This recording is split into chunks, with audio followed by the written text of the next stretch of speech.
Hi everyone. In one of my last videos, I spoke about the modern migration of Russians to the UK. But today, I would like to take you much further back, almost 1,000 years, to when the very first links between England and Russia began. And it goes back a lot further than most people imagine. Let's start at the very beginning. The first recorded contacts between England and what was then Kievan Rus took place nearly 1,000 years ago, long before Moscow existed and centuries before the Mongol period. After the death of King Edmund Ironside in 1016, his sons, Princes Edwin and Edward, fled England following the Danish invasion. They found refuge at the court of Yaroslav the Wise in Kiev. That's one of the earliest known moments when the paths of England and the Eastern Slavs crossed. Just a few decades later, another fascinating link appeared. Between 1073 and 1075, an English princess, Geetha, daughter of King Harold, married Vladimir Monomakh, the Grand Prince of Kiev. But perhaps the first person who can truly be called a Russian in England was Rabbi Isa, or Isaac of Chernihiv, mentioned by an English rabbi as early as 1181. And then, fast forward, in 1525 came what's often considered the first official contact between the two states. Vasily III, Grand Prince of Moscow, sent envoys led by Ivan II Yaroslavsky to Charles V of Spain. To reach Spain, they needed to sail around France, which meant passing through England. Of course, 4 centuries ago, there were no planes, and the only way to travel long distances was by ship. The main port linking Great Britain and Russia was what is now known as Arkhangelsk on the White Sea. And like many discoveries of that era, the route itself was found almost by accident. In 1553, when Mary Tudor ruled England and Ivan the Terrible ruled Russia, a company of London merchants began searching for a northeast passage to China. Sir Hugh Willoughby, an English soldier who had distinguished himself in Scotland, was appointed to lead the expedition. Regent Chancellor commanded one of these ships. When they reached the White Sea, a violent storm hit and Chancellor's vessel became separated. Willoughby and his men tragically froze to death near what is now Murmansk, but Chancellor survived. He managed to reach the northern Russian coast, where 30 years later the city of Arkhangelsk would be founded to support the growing trade between Britain and Russia. When Ivan the Terrible heard of this foreign visitor, he invited him to Moscow. The two discussed trade opportunities, mainly furs and wool, marking the true beginning of Anglo-Russian relations. To manage this growing exchange, the Muscovy Company was established in England in 1555. It was granted a monopoly on all trade between England and Russia and kept it until 1698, though the company itself survived in various forms right up until 1917. Just 2 years after its founding, in 1557, Osip Nipeir arrived in England as Russia's first official ambassador. While trade was his main goal, some records suggest at military discussions too, possibly a request for ammunition and artillery support against Sweden. Queen Mary welcomed Nipeir's delegation warmly.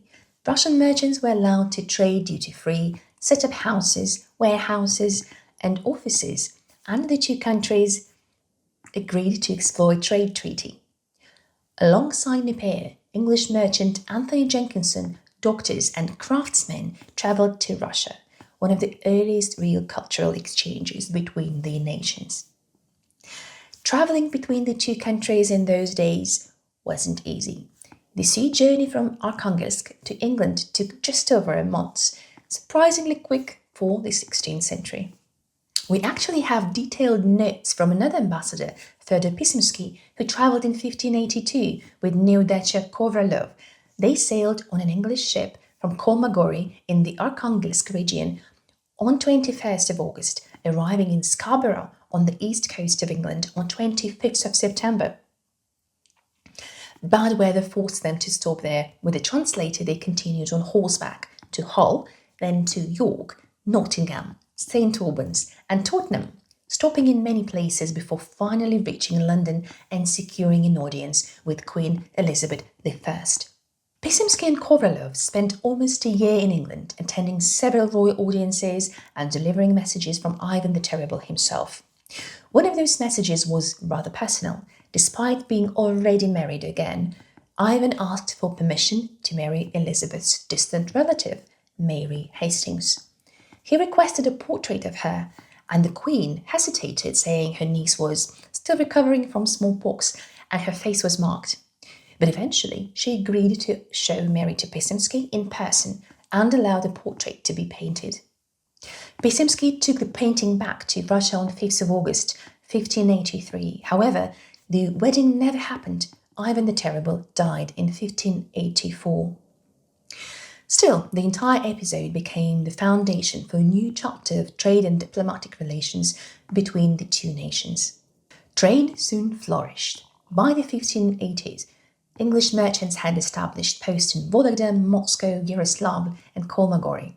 Dozens of English representatives travelled to Russia through the late 16th and 17th centuries. Russian ambassadors also visited England. Names like Sovin, Volkonsky, and others appear in the records. Over time, travel expanded beyond official envoys. Clergymen, students, and ordinary citizens began to appear among the travellers. A particularly interesting story dates back to 1602, when Tsar Boris Godunov decided to send 18 young Russians abroad to study languages and diplomacy. 4 of them went to England, to Winchester, Oxford, Cambridge, and Eton. But none of them ever returned. 2 reportedly travelled on to India. One, Nikifor Grigoriev, converted to Anglicanism and became a pastor, and another married and moved to Ireland. When Moscow tried to retrieve them about a decade later, officials were told that the 2 who went to India had died and the others refused to come back. English records from the time even mention 2 Russian students who died of smallpox in Oxford. Later in 1617, another student, Ivan Almazenov, the son of a translator, was sent to Cambridge, and unlike the first group, he eventually returned home. Relations soured under Tsar Alexei Mikhailovich, who came to power in 1645. Deeply religious and conservative, he was horrified when he learned that King Charles I of England had been executed in 1649. In response, he expelled all English merchants from Russia, and the trade between the 2 countries stopped entirely for 11 years. The freeze ended only with the restoration of the monarchy and Charles II's return to the throne in 1660. Everything changed again with Peter the Great. He visited England for 3 months, studying shipbuilding and naval engineering, even working at the docks himself under a false name. His visit marked a turning point. English engineers began travelling to Russia to build ships, and Peter sent Russian officers to serve in the British fleet.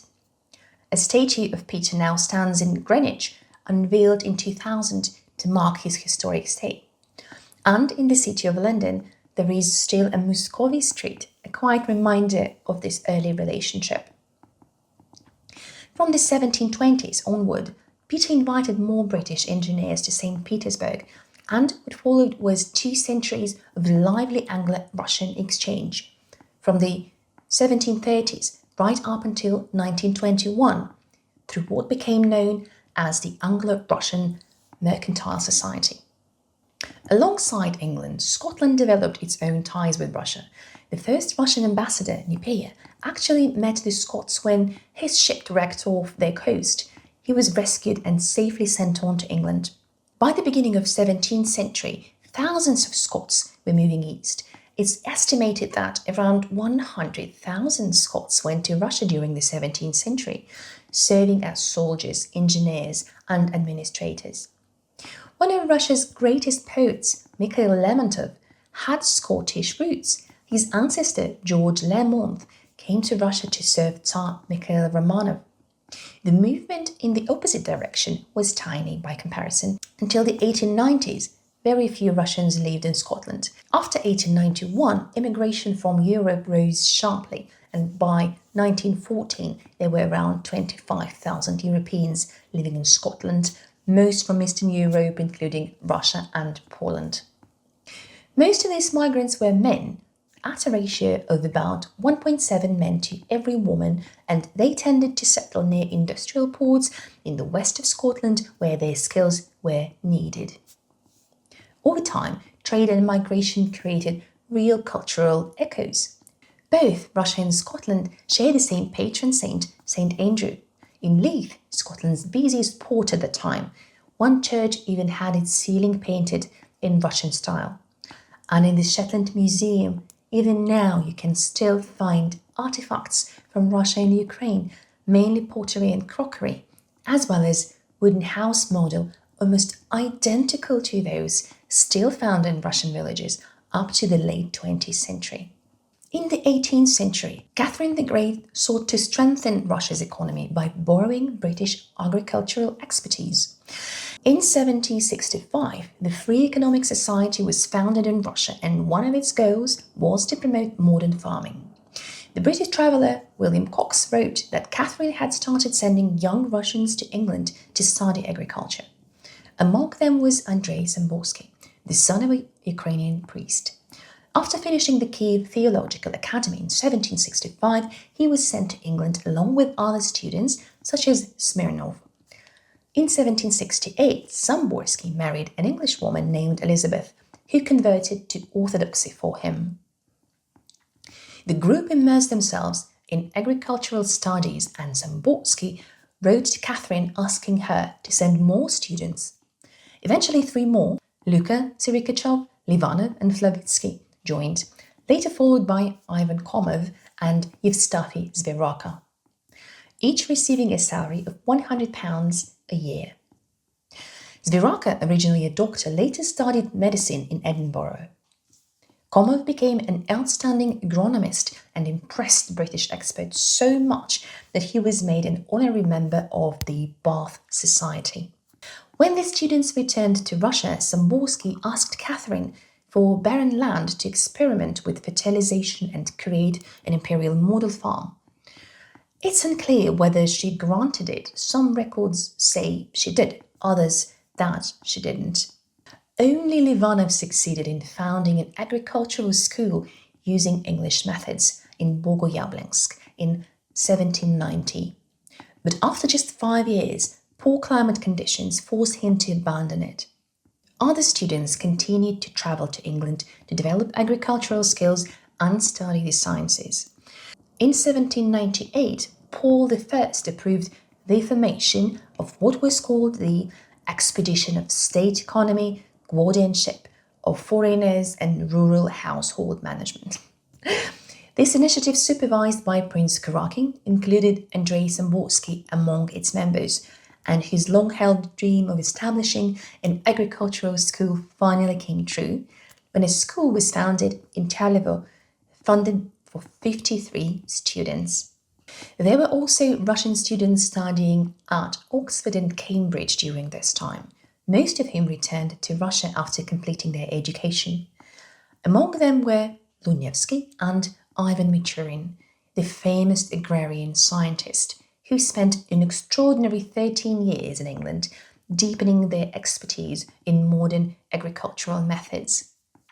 The Empress remained committed to her educational vision. A Scottish journal from the late 18th century reported that there were always about 40 Russian students studying in England at any given time. They typically arrived in groups of 8 around the age of 20 and studied for 5 years before returning home. Their fields of interest ranged from agriculture and wool production to painting, trade, and mechanical engineering. However, upon returning to St. Petersburg, their newfound knowledge was often tested in harsh ways. Some were imprisoned, one was exiled to Siberia, and others were conscripted into the army. Still, several students distinguished themselves while in England. One of the most remarkable was Lev Sabakin, the son of a peasant from near Tver. He was sent to England, where he designed an advanced brass model that was presented to leading English mechanics and even shown to King George III. Sabakin spent 2 years in England, returning in 1786 with invaluable experience and technical knowledge that helped advance Russia's engineering capacity. Trade continued and Russian merchants occasionally found their way to England. By 1762, ordinary Russians could finally travel abroad freely, thanks to a decree from Peter III. Tourism truly took off under Catherine the Great, when wealthy families began sending their children to study or explore Europe. Only the richest could afford it, but it sparked what came to be called Anglomania, a wave of admiration for all things British. British goods, fashion, and education became symbols of sophistication in Russia. English shops opened in major cities, and Russian aristocrats filled their homes with English furniture and art. Meanwhile, more Russians began visiting England for study or trade, including churchmen, many from Ukraine. For nearly a century, until the 1840s, the Russian church in London was mostly run by Ukrainians. Contacts weren't limited to nobles or scholars. As more British professionals, especially engineers and shipbuilders, worked in Russia, friendships formed between British and Russian working families. Some Englishmen invited their Russian colleagues to visit Britain, and a few took up the offer. Of course, communication could be tricky. There are accounts of English hosts laughing at how difficult it was to understand their Russian guests, a familiar challenge even today. For many Russians, the best way to learn English back then was through service in the Navy, where they worked alongside British officers. The political situation between Russia and Britain changed dramatically throughout the 18th and 19th centuries, swinging between alliance and hostility. At times, the two powers cooperated closely, such as during the War of Austrian Succession and the French Revolution, but there were also sharp periods of enmity, for example, during the 7 Years' War. In the 1780s, tensions rose again when Russia expanded its presence in Crimea and took control of the Ochakov fortress, putting trade with Britain at risk. Yet, despite the political friction, the trade agreement between the countries was soon renewed. Later, after Russia's heavy defeat at Friedland in 1807, it was forced to suspend all trade with Great Britain, part of the continental blockade imposed by Napoleon. But only a few years later, in 1812, the two countries once again became allies, uniting against Napoleon's invasion. From the 1820s to the early 20th century, relations grew increasingly tense. Rivalries in the Ottoman Empire, the Crimean War, and the Great Game in Central Asia, including conflicts over Afghanistan and Turkestan, repeatedly strained diplomatic ties. Still, despite all these ups and downs, political hostility didn't stop personal and royal connections. One of the most memorable was the marriage between Queen Victoria's second son, Prince Alfred, and Princess Maria Alexandrovna, daughter of Tsar Alexander II, a rare union between the British and Russian royal families during an era otherwise marked by suspicion and rivalry. Even when political relations were strained, British admiration for Russian art and literature grew. Writers like Tolstoy, Dostoevsky, and Turgenev became hugely popular in Victorian Britain. London also became a refuge for Russian intellectuals. Herzen established a free press here, and later reformers like Stepniak and Bolkovsky founded the Free Russia Press Fund. After the famine of the 1890s, British charities even organized relief for starving Russians, a remarkable act of compassion across borders. It's impossible to know how many Russians visited Britain in earlier centuries. We can identify about 100 by name, but there were likely many more: students, sailors, merchants, and travelers who left no written trace. The late 18th century seems to have been the peak. Among the visitors was Princess Ekaterina Dashkova, a close friend of Catherine the Great. After losing favour at court, she travelled through Britain and Ireland, met King George III and Queen Charlotte, toured Scotland, and even said she wished she had been born there.